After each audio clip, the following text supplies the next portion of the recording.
Hello, welcome to Sexy History, where we talk about two things as old as time: sex and history. Let's uncover what's under the covers.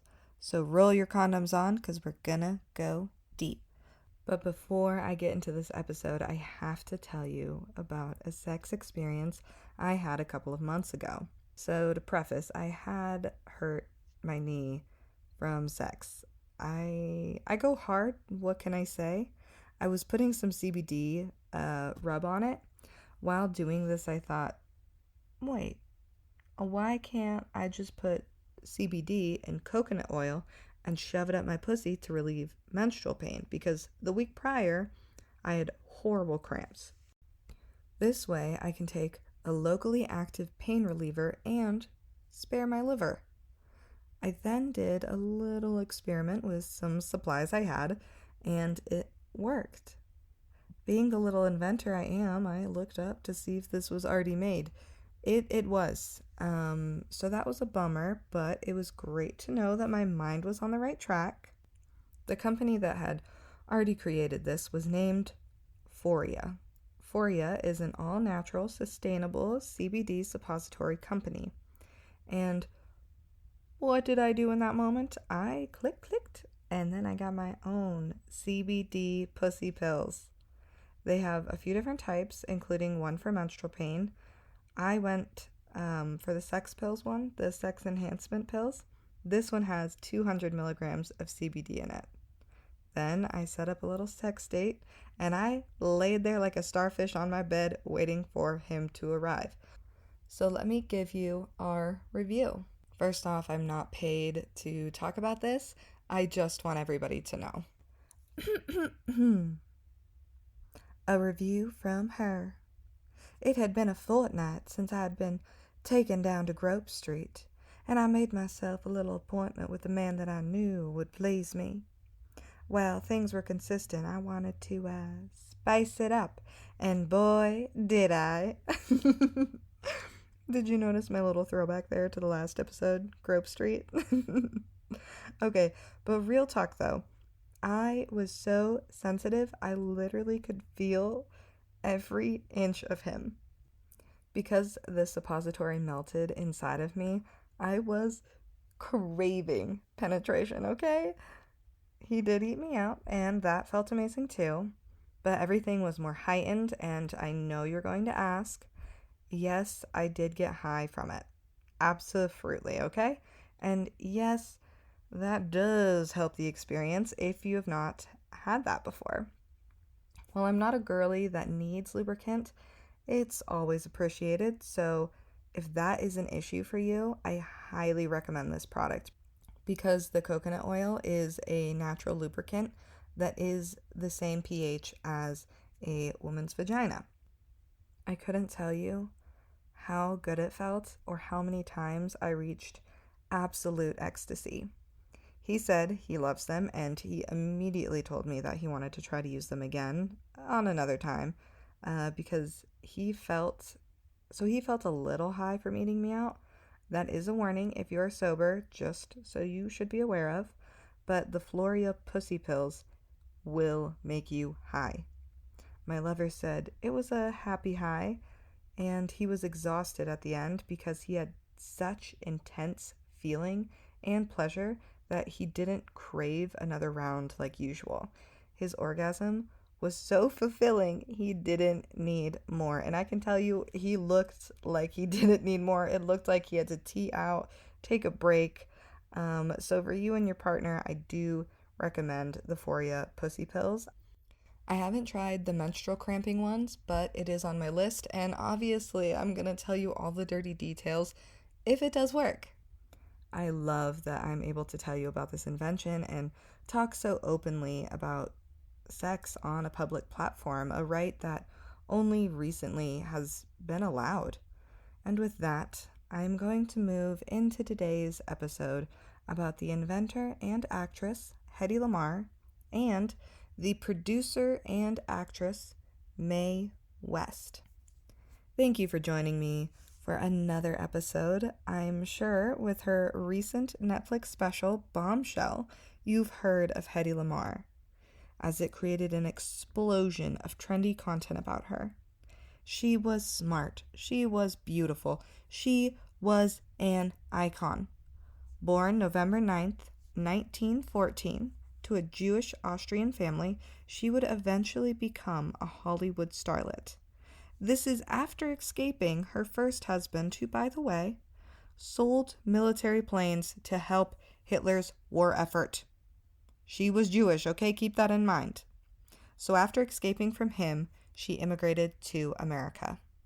By the time Hedy Lamar got to America, she had been acting for a little while and was a world-renowned actress for her debut role in the film Ecstasy, which came out in 1933. This film featured her running naked through a field and falling in love with a man. They fall in love, and like a good man, like a good neighbor, State Farm is there, like a good man, he goes down on Hedy Lamar. We see her reach the apex of ecstasy. This film is credited as the first ever to show an orgasm on screen. Though it only showed her face and a string of pearls being thrown, it sparked international outrage, yet at the same time, it became an award-winning film. In fact, this movie is what inspired this episode. It made me think how directors can exploit young female actresses. Then the director becomes famous for pushing boundaries, while the actress must overcome the role that she was cast as. It made me think the line between art and porn is blurred for men. But to a woman, it is crystal clear that his art is her porn. Hedy continued to act after playing that infamous role. At first, casting directors didn't want to cast her because of what she was associated with. And Hedy was just incredible to look at. It was hard for people not to see her as a beautiful, shiny object. Thus, she was typecast as a beautiful, stereotypical damsel in distress. Despite that, her brilliance couldn't be dulled. While waiting on set, she would spend her time inventing different things. Miss Lamar quite literally had a chemistry set in her trailer. But her greatest invention would be frequency hopping. She designed this concept for World War II missiles. Originally, missiles, when being fired, had to be on one frequency. So German and American soldiers were always trying to learn what frequency the other was on to avoid their missiles.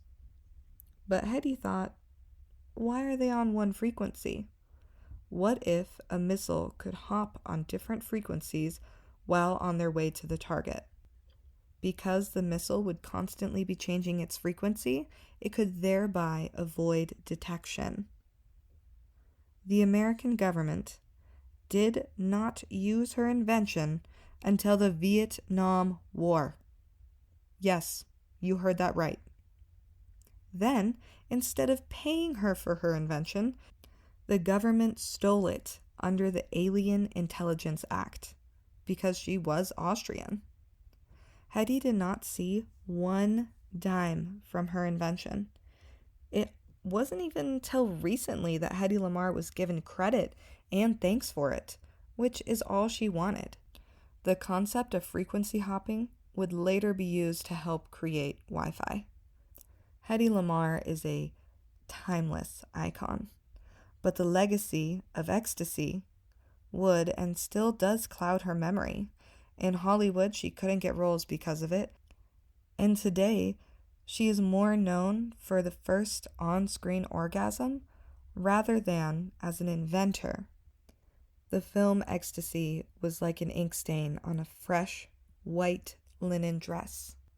While Hedy Lamar was constantly distancing herself from her sexualization, Mae West reveled in it. Mae's white dress had so many spots on it, you'd think it was a little black dress.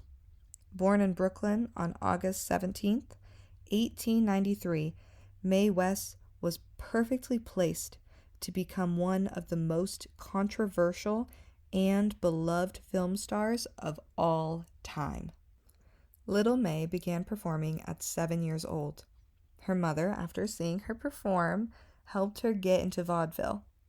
I feel like it's pertinent to note who Mae West's parents were. After hearing about them, you can't tell me Mae wasn't destined to be a star. Her mother, Matilda Decker West, was a corset model. In fact, she was the corset fashion model. Her body became the female standard of beauty. We still think of her body today when we think of 1800s fashion. Mae West's father, John Patrick West, also known as Battlin' Jack, was a fighter. I believe he was a boxer, but he was also a special policeman. Her father then later created his own private investigating company. Absolutely fantastic, right? So you're not going to believe what I'm going to tell you next.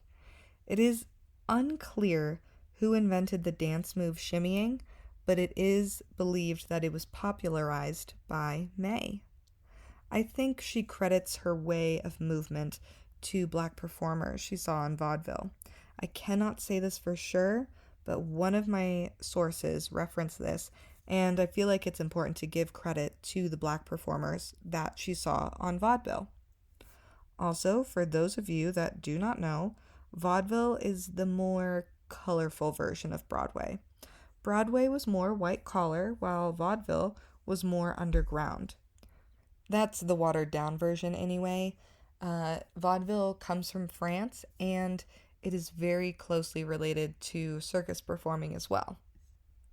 Mae's first Broadway performance was at the age of 18 in the show A la Broadway. Or that's, I imagined how it's supposed to be said. While the show didn't run long, she did catch the eyes of reviewers. Miss West was known for her signature walk and talk, her Brooklyn accent, and sharp masculine personality that made crowds flock to her. She kept performing and eventually started writing her own scripts. In 1926, Mae had her first starring Broadway appearance as the lead in a show she wrote titled Sex. There was no sex on stage, but the story did involve a client, soldier, pimp, a rich socialite, and 2 prostitutes. While reviewers hated it because of its sexual nature and immorality, it had 325 performances and was a box office success. Sex was the longest running show that year. Do you remember that little thing called Prohibition? Yeah, the thing that happened in 1919? Well, if you can't tell, people were being real sticks in the mud. Drinking was banned, and you can see more and more indecency cases coming to trial. And guess who was up next to be burned at the stake? Yes, our little Miss May. Woo, yeah, burn her at the stake. At this point, Mae West was roughly 33 years old. She was completely financially independent, no husbands, only flings and boyfriends. She blatantly disregarded the box males put females in. Mae made her own money, bought her own things, and hung out with mainly men. Her father was a fighter, and she was frequently seen at these sporting events. By sporting events, I mean fighting events. People adored her, but the law and churches did not. She was seen as an issue. Her behavior and shows incited immorality. So after 325,000 people saw the show Sex, the city charged her on morals. Keep in mind, lawyers, judges, cops, church folk all saw it. Then they stormed the theater and charged her. They believed her to be corrupting the youth. The city gave her the option of a fine or jail time. Mae chose jail because she knew how much press it would garner. I believe it was also to cement her image of being a tough, independent woman. West spent 8 days in jail, and She was correct in how much national attention she amassed. If you didn't already love her, you're about to. After getting out of jail, she wrote another show called The Drag. Yes, it was about homosexuality in the 1920s. Mae was always a supporter of gay rights. For her time, Mae West thought quite openly. The stage wasn't enough for Mae, though. She wanted to be bigger. She wanted Hollywood. Usually they say women don't have a place in Hollywood after 30 years old. Sadly, a statistic that still rings true today. Luckily, that was not true for Mae West. She came in and stole the show at 40 years old. In her films, she also tried to cast black people. While the black actors were still maids, they had more lines than just "yes, ma'am." They had more depth because you could see their character and Mae's character had a relationship. They cared for one another. It isn't perfect, but it was enormously progressive. If you couldn't tell, being progressive and pushing the envelope was kind of her thing. By this time, it is the early 1930s. Censorship boards were creeping in and becoming stronger by the day. And this is going to be a real pain in the ass for Mae. Despite groups trying to shut her down, she continuously sold out movies. She was a star. She was the star. She was the second highest paid person in America. In her first film contract, she scored $5,000 a week, or $110,000 a week in today's money. Mae invested her own money and bought huge tracts of land outside of Los Angeles. She made sure her money was her own. At some point, someone found out that the notoriously single man-eater Mae West was married at 17 years old. This really affected her reputation. In the 1940s, she finally got a divorce, but it forever affected her. Personally, and in all of her roles, she refused to be wed to a man. When the public found out, they were shocked. This time, she did have to answer to the press. I keep mentioning the censorship board, and I know what you're thinking. Who the heck is doing all of this? It was the government and the churches. What's new? Congress enacted the Hays Code, which was 1934 to 1968. This was a set of rules that the production companies had to follow if they wanted their movie to be able to be shown in theaters. It was guidelines on what you could show on the screen. The overseeing body was the Hollywood Production Code Administration. Studios were required to send in scripts to be approved. Then there had to be a final review of the cinema after it was finalized. And guess what man was in charge? Mr. Joe Breen. Mr. Joe Breen was a devout Catholic who enforced strict censorship laws. It is theorized that he was also anti-Semitic and tried to suppress Jewish filmmakers. What is surprising to learn is that even though women are disproportionately affected by censorship laws, during the Hays Code era, rules seemed equally enforced. It wasn't until after the code did it become abhorrently inequitable. Although there was a relative equality for appropriateness, there was still the glass ceiling. Women were only allowed to play the lover, the wife, the mother, but they and men were not allowed to be sexually explicit at all. I'm talking 2 separate beds for married couples, okay? If you haven't seen it, go look up I Love Lucy, okay? In Mae West's film Belle of the 90s in 1934, the censorship board made the studio refilm the ending. The couple was originally supposed to reunite romantically at the end, but Breen said, nope, not going to happen under my Catholic watch.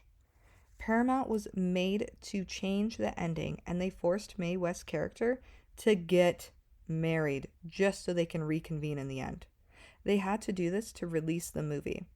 It is the only film she is ever seen married in. The board did this to May to crush her. They did it to show her who is in charge of the film industry, and it was not her. They wanted to humiliate her, personally and professionally. I think it is interesting how the morality board told film companies that if a deed was done, it must be punished. In the Belle of the 90s, May's deed was engaging in sexual activities not in wedlock. Her rebellion was her lack of ownership. During one of her earlier relationships in around 1914, she fell pregnant. She aborted the baby and they broke up. Miss West was left infertile from this illegal abortion. I believe her infertility is what made her able to stand up against the hierarchy of men. Yes, it was her innate personality, but she never had to worry about getting pregnant and needing to leave business or the press for extended periods of time. It made her so that no man could ever claim ownership of her.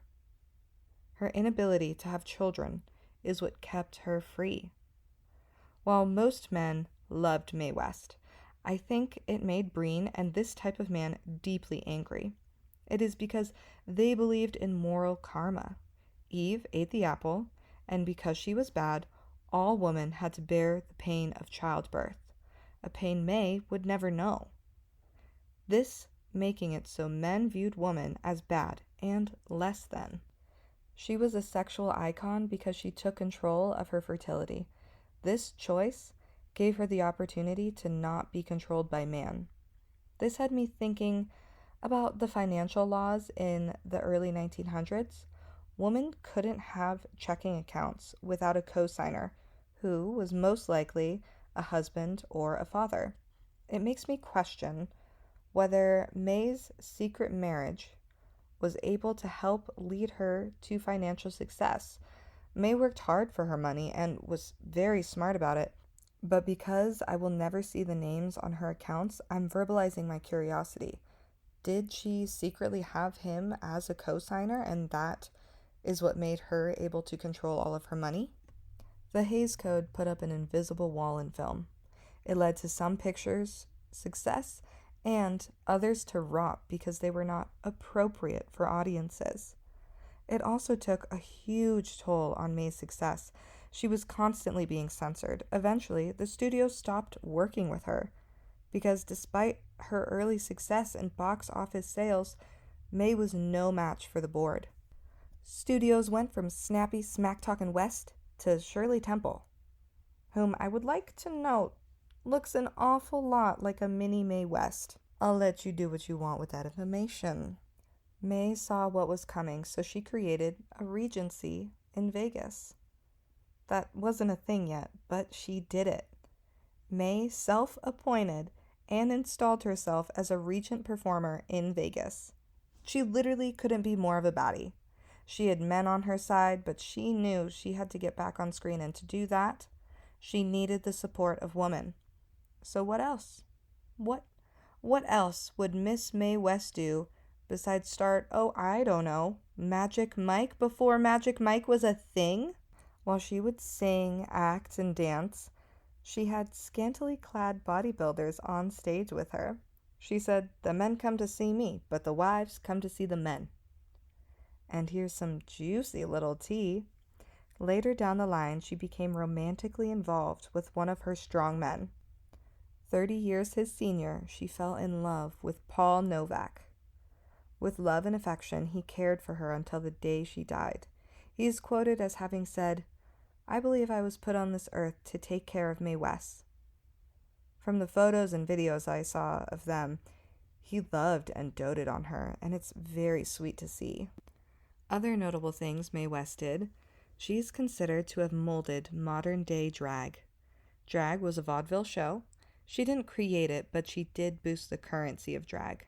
Many drag queens model themselves after her. Men dressing as women had already been a thing, but she pushed it into the limelight, especially with her early show, Drag. In fact, because of her masculine personality, many people thought that she was a man performing as a woman. People did not see Mae West's femininity as legitimate. This made me think that the Hays Code put women in a box, a passive box. The men on the board showed American women what it was like to be a woman by not allowing different women like May on screen, showing us that femininity is man-made.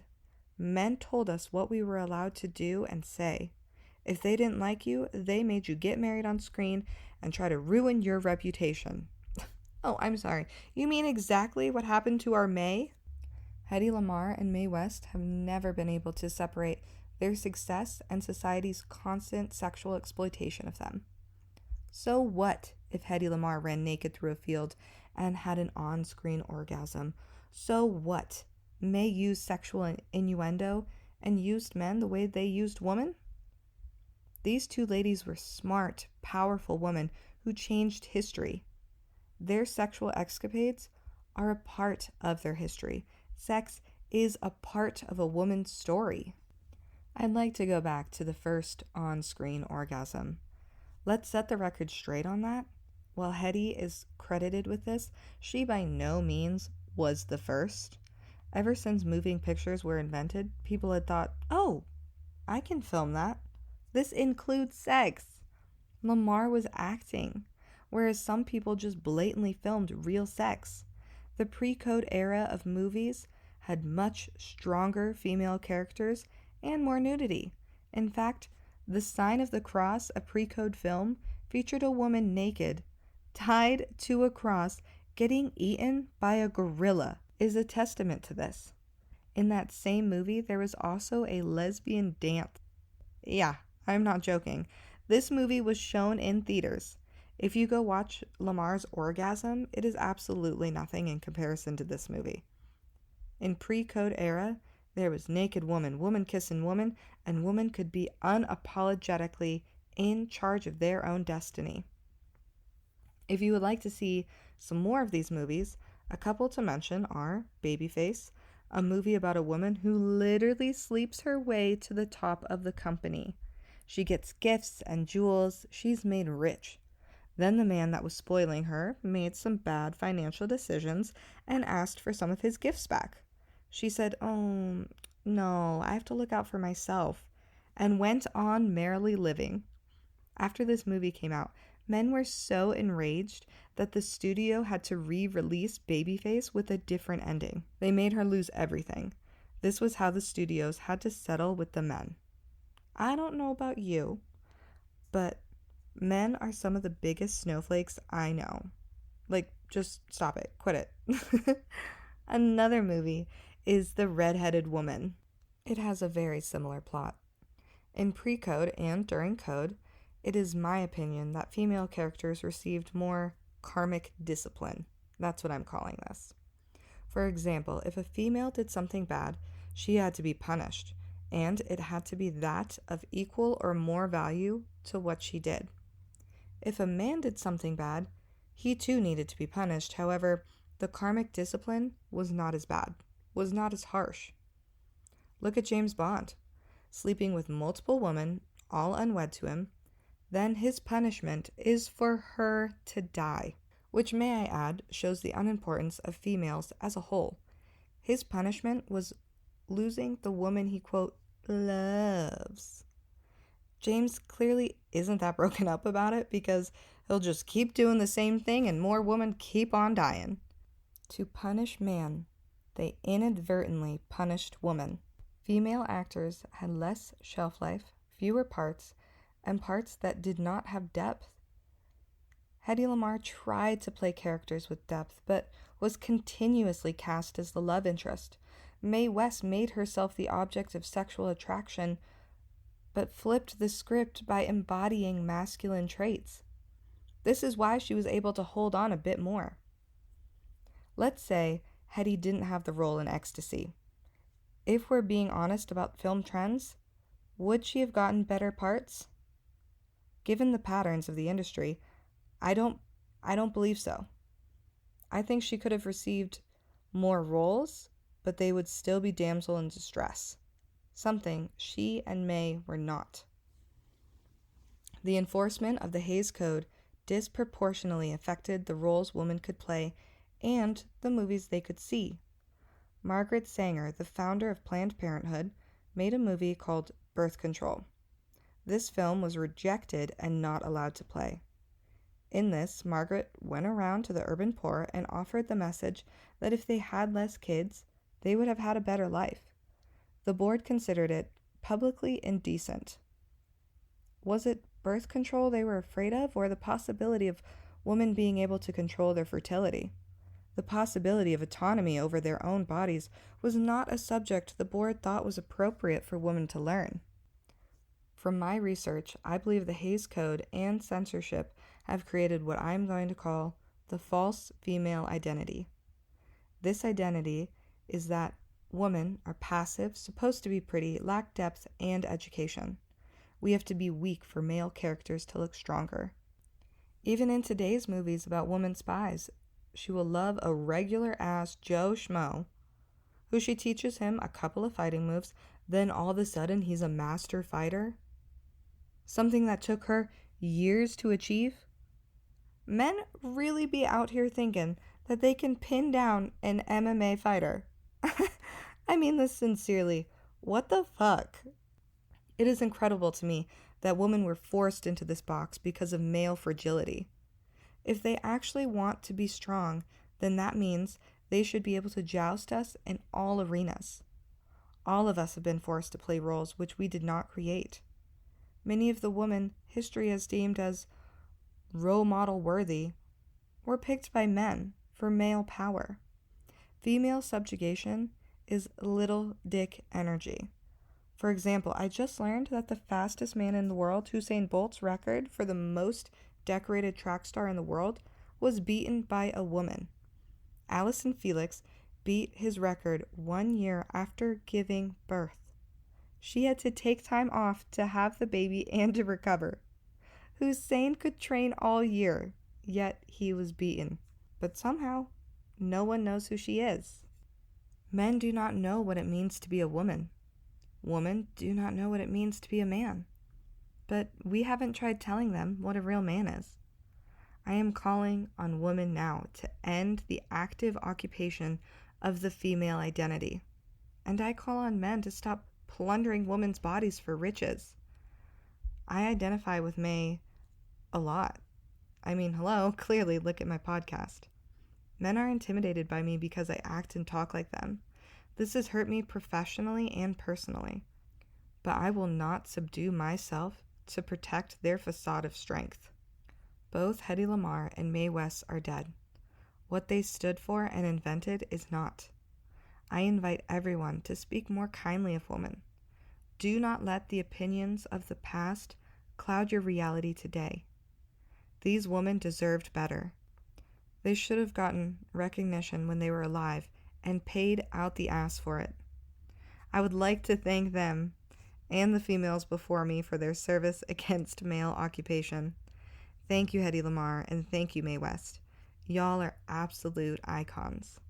And with that, thank you for coming to my Meg talk.